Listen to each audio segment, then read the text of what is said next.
It began slowly, inchously, although the first appearance was quite sudden. There was no warning, no dent. It was just there, as if the small little hole had always belonged to my calf, as though it had always been there and always would.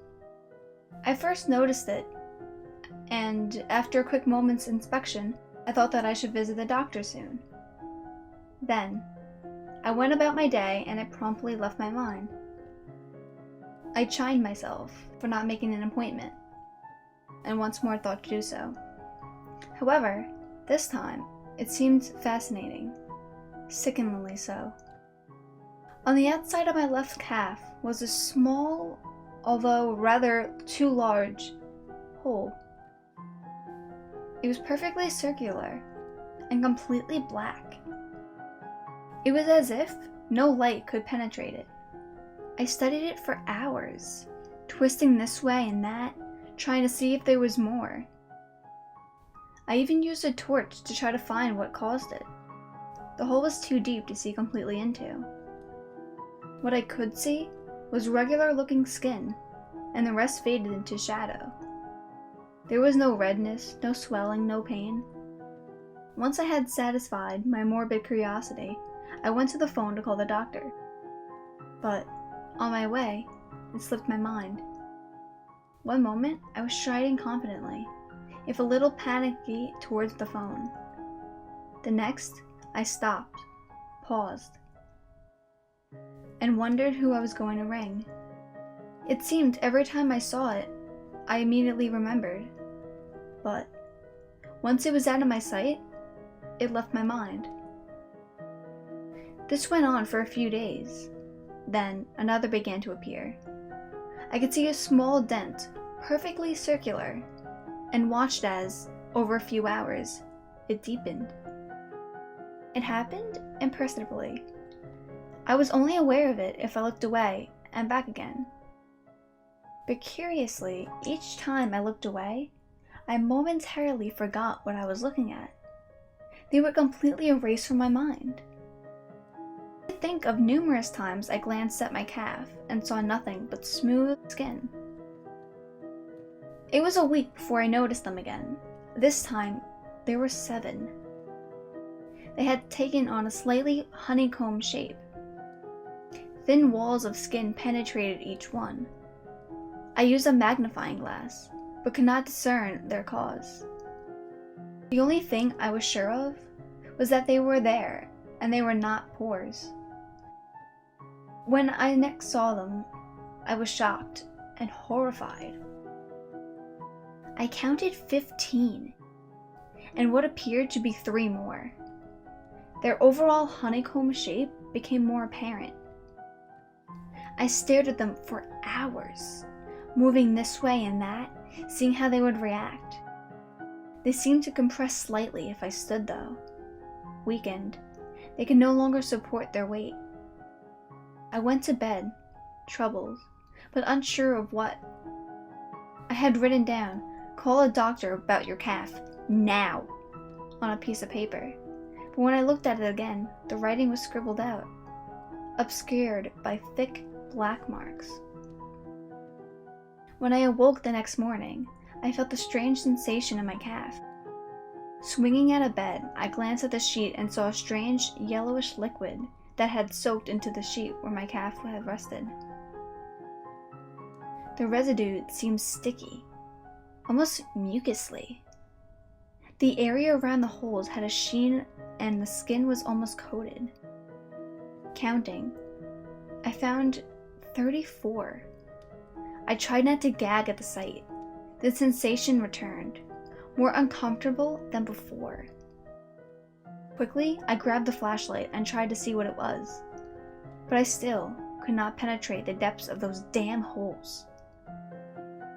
Quickly, I looked for something, anything that was thin and long.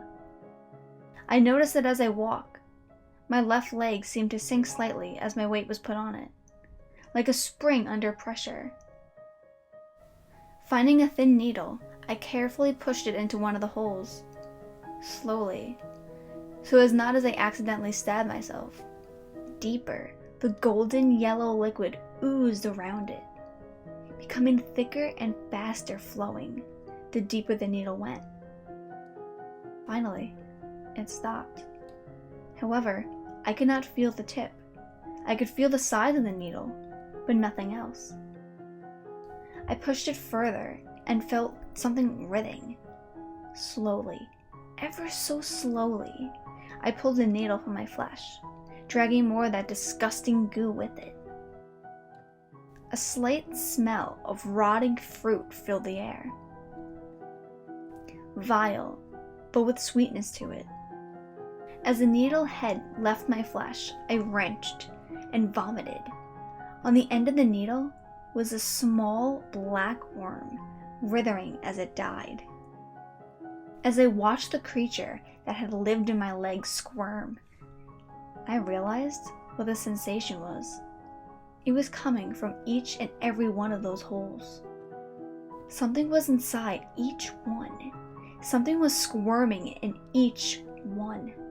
Something was burrowing deeper in each one. Shudders pulsated through my body as I tried not to vomit again.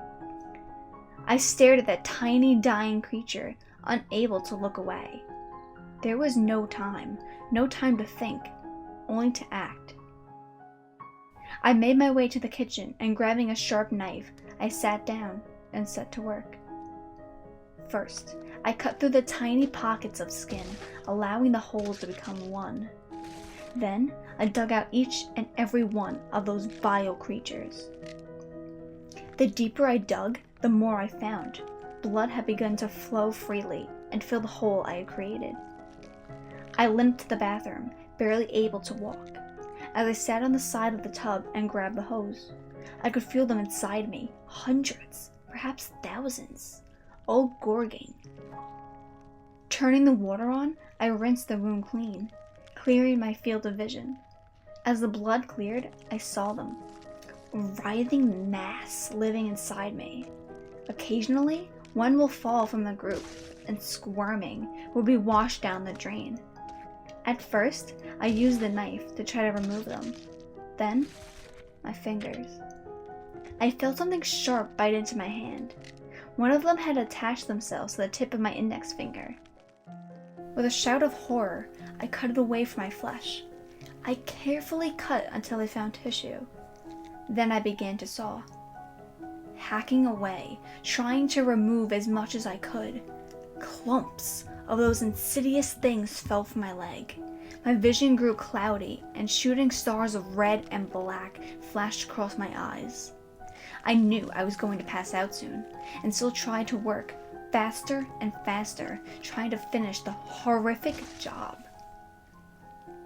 I remember breathing deeply. Then darkness. I woke up in the hospital. An untold amount of time had been passed. A delivery man had looked inside my window to see if I was home, and had seen a trail of blood. He had called the police. I tried to explain my actions to the doctors. They didn't understand. There was no trace of those creatures. But I could still feel them. I could feel them advancing, burrowing deep and deeper, gorging on my flesh, thriving in my warm body. Soon, they will burst forth. I will have to stop them. Somehow, I will.